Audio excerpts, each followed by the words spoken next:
Welcome to another edition of The Plane Guys. I am Jeffrey Thomas and delighted to say joined by my co-host Richard Godfrey in Frankfurt, Germany. Good morning, Richard. And good morning, Jeffrey. Yes, so today we're going to focus, as promised, on the tragic crash of Air India flight AIC 171. Just as an introduction, the Air India crash is a huge tragedy. As always, our thoughts are with the families and friends involved, the first responders, rescue workers, and medical staff dealing with this tragedy. We want today to summarize what we already know, but we must stress that the known facts are few. And although the flight data recorder and the cockpit voice recorder and digital voice recorder have all been recovered, it'll take a few weeks until the preliminary investigation report is published. Aviation safety is our goal, and it'll take months or years before a set of recommendations can be made on safety improvements. There are two key speculations in the media, and we are not going to say anything other than they are pure speculation. Neither a technical fault with the aircraft nor a human error has been proven. So, Richard, we've been working for the last couple of days on this. You've done an enormous amount of work analysing everything. So, can you give us an overview to start off with what happened? Yeah, sure. So Air India AIC 171 crashed shortly after takeoff from the Sardar Patel International Airport in northern India in a city called Ahmedabad on the 12th of June 2025. The aircraft was a Boeing 787-8 Dreamliner en route to London Gatwick, and there were 242 people on board, 230 passengers, and 12 crew. And at least 38 people on the ground have unfortunately also been killed. So, Richard, can you now run through the sequence of events that led up to the crash? Yeah, the plane had previously flown in from Delhi, and the flight refueled, and uh, passengers were loaded, cargo was loaded, and it took off again at 1:38 local time, and it crashed around 31 seconds after takeoff.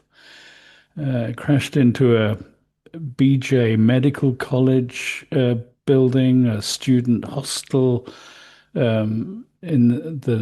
fortunately not the hospital in itself, but nevertheless, as I say, at least 38 people on the ground have been killed. And the aircraft is estimated to have reached a altitude of around 680 feet. That's a pressure altitude, which is about 530 feet geometric altitude above sea level, or about 290 feet above the local ground level. There is a single ADS-B data point from Flight Radar 24 showing a 625 feet pressure altitude and a ground speed of 174 knots. We're going to show a screenshot from Google Earth with a overview map. You can see the single runway, and you can see the short flight path. The aircraft taxied to the end of the runway and then along the runway, and then it turns around ready for departure. There is a CCTV security camera on the airport perimeter fence, and that captured the departure flight and the crash. And we're using some stills from that footage And we'll put a link to the entire video in the details below. What were the results of the initial investigation, Richard? So far, it has been confirmed that there was a Mayday call made by the crew, but there was no further radio contact. The aircraft involved is a 11-year-old Boeing 787-8 Dreamliner, registered VT-ANB. It was powered by two General Electric GEnx-1B67 engines. And this incident marks the first fatal crash involving a Boeing 787 since its introduction in 2011, 14 years ago. The aircraft was fully laden, a 95% load factor. The airport's weather station reported stable atmospheric conditions with clear visibility. No adverse weather phenomena were observed during the aircraft's departure. The local temperature was 40.2 degrees centigrade. It was partly cloudy, no rain, and the humidity was 62%. So, was there any technical issue with the aircraft or the equipment that we know about? No, the aircraft seems in perfect working order prior to the gate departure. The sole survivor, a 40-year-old man, is reported in the Hindustan Times and The Guardian saying that 30 seconds after takeoff there was a loud noise and then the plane crashed. It all happened so quickly, unquote. In fact, the aircraft was only in the air for 31 seconds, so the loud noise might even have been the crash that he reported. We just don't know. The aircraft reportedly struggled to lift off. It used a longer length of the runway before becoming airborne. The pilot in his Mayday call apparently cited a loss of thrust and the inability to lift. And experts are speculating an abnormal aircraft configuration with partially or fully retracted wing flaps, the landing gear remaining down, and leading to an aerodynamic stall.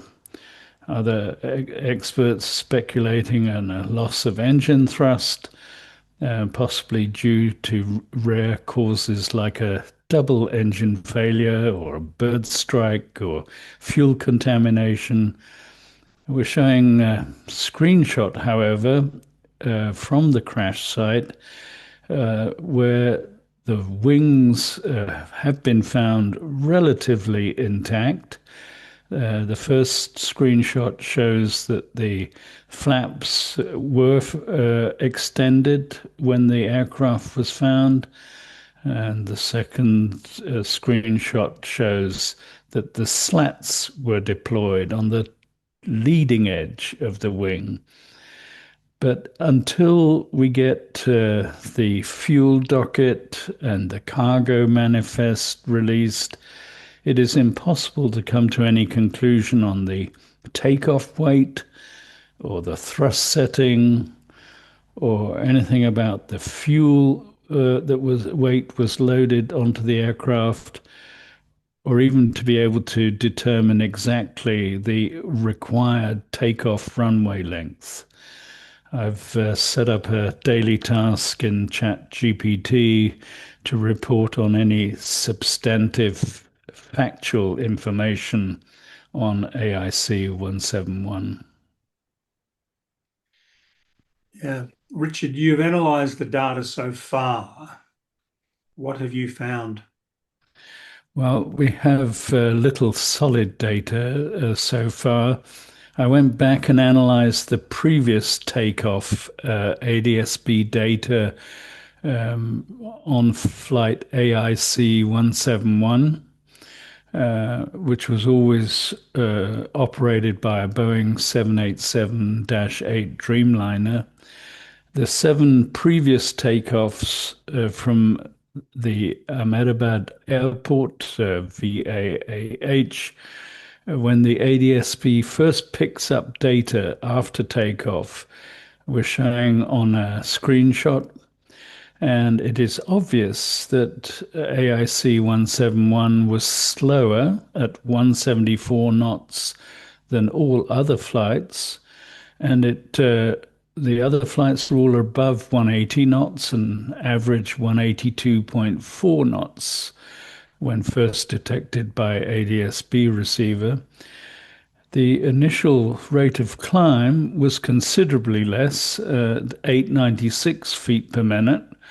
Uh, all other flights, which were above 1,856 feet per minute and an average 2,093 feet per minute, which is the usual takeoff climb rate.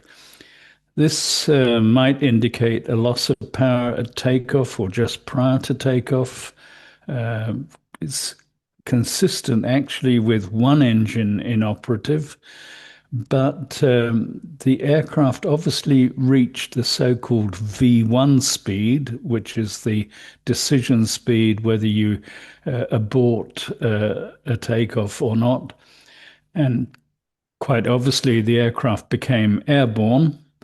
Um, and a Boeing 787, like all commercial aircraft with two engines, is designed to be able to operate on one engine only. It has obviously a reduced rate of climb, but if you assume the TOGA setting for thrust, takeoff, go around, flaps 5, which would be the minimum setting, 95% load and 40 degrees centigrade temperature, the rate of climb should still be about 500 feet per minute.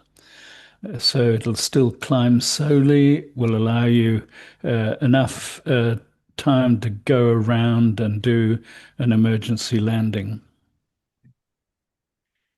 So, what happens to an aircraft with a dual engine failure on takeoff?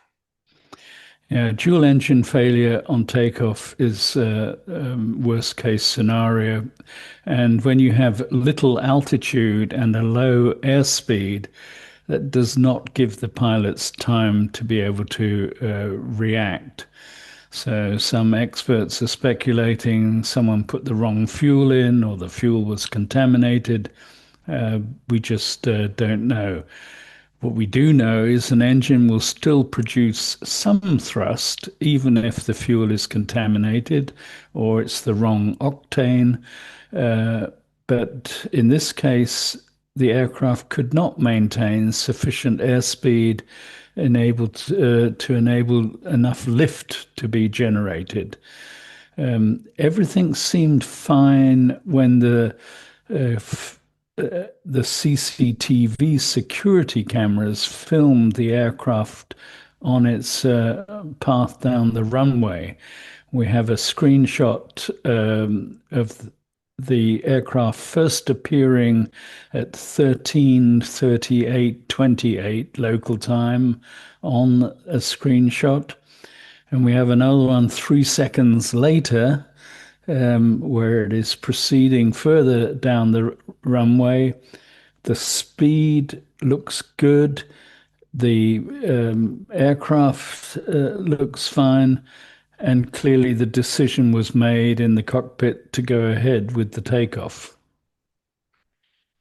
So, is just for the viewers, how is the takeoff speed and length of runway calculated, Richard?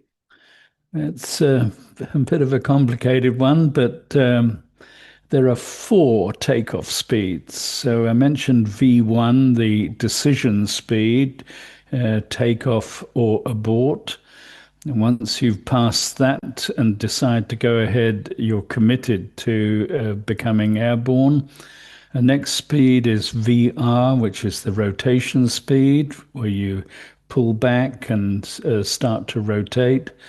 Then there's VLOF, which is the actual speed the aircraft becomes airborne. And then finally, you have V2, which is the takeoff safety speed. It's the minimum safe speed you have to maintain during the climb out in order to make sure you have a very good margin, greater than 30%, from coming anywhere near a stall speed.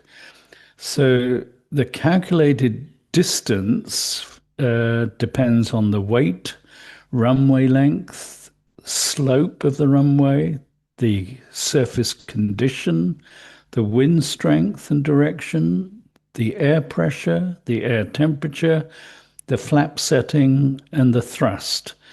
So I tried it out, and this is just my estimate. This is not the actual figures, which we don't have, but I calculated a weight of 195, 310 kilos, 195,310 kilos. The runway length is 3,500 meters. Its slope is minus 0.082 degrees. It was dry. The wind was 9.7 knots from 292 degrees. The pressure was 1,000 hectopascal. The temperature 40.2 degrees centigrade. The runway heading is 224.7 degrees. And I assumed flap setting 5, which would be the minimum in this case, and toga thrust. And the required runway length would be 1,420 meters. But it actually took off after about 2,600 meters. And you can see quite a dust storm at the end of the runway on departure. We're showing a screenshot of the departure moment and the dust raising. And another noticeable fact is the landing gear remains extended for the whole flight. Normally, straight after takeoff, the pilot flying will call out positive rate of ascent, or just simply positive rate, and the landing gear lever is then pushed to the up position a few seconds later. And we're showing another screenshot where it's obvious the landing gear stays down for the whole flight. Given the takeoff weight that you've suggested, and we must stress we don't know, but if the aircraft used 2,600 meters of runway and not 1,400 meters, it would indicate under those scenarios that you've painted that there was something wrong way before it lifted off. Yeah, it could be that they reached the V1 speed and then had an engine failure. And so they were committed to the takeoff, but even before they rotated, there was a single engine failure. That's starting to speculate, which we don't want to do. No, I agree. But I agree. it's a difficult analysis to make without the detailed information, which the flight data recorder will give us. Yeah. So, Richard, what are the experts who say the flaps were retracted too early? What about those comments? Yeah, the selection of flaps 5 is the minimum expected setting for a takeoff. And this automatically means the slats on the leading edge are set to between 15 and 18 degrees. And that's set up automatically by the flight control system. We're showing a screenshot of the Boeing 787 flap settings. There are for both the 787-8 and dash 9. So look at the left side of the screenshot, and you'll see for the 787-8, there are 7 different settings. The minimum setting of flaps 1 is hardly ever used, and especially not on a heavy aircraft and high temperature.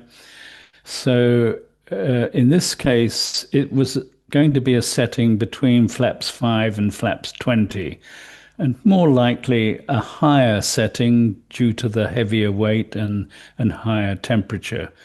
But that's one of the things that we need the investigators to tell us. And quite clearly, contrary to what some experts are saying, the slats were obviously extended. There's a rather grainy photo, but you can pick out from this screenshot the AIC 171 slats were extended on the leading edge, and we showed you earlier the flaps and slats appeared still to be extended on impact. So I think the flap setting was done correctly. So, what about the flight crew? Were there any problems in that area that we know about, Richard? Now, to the contrary, the flight crew were highly experienced. The pilot flying was the captain.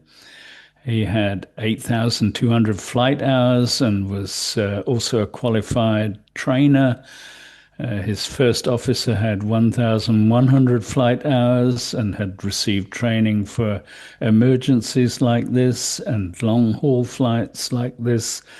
And both pilots were known for their professionalism and commitment to safety.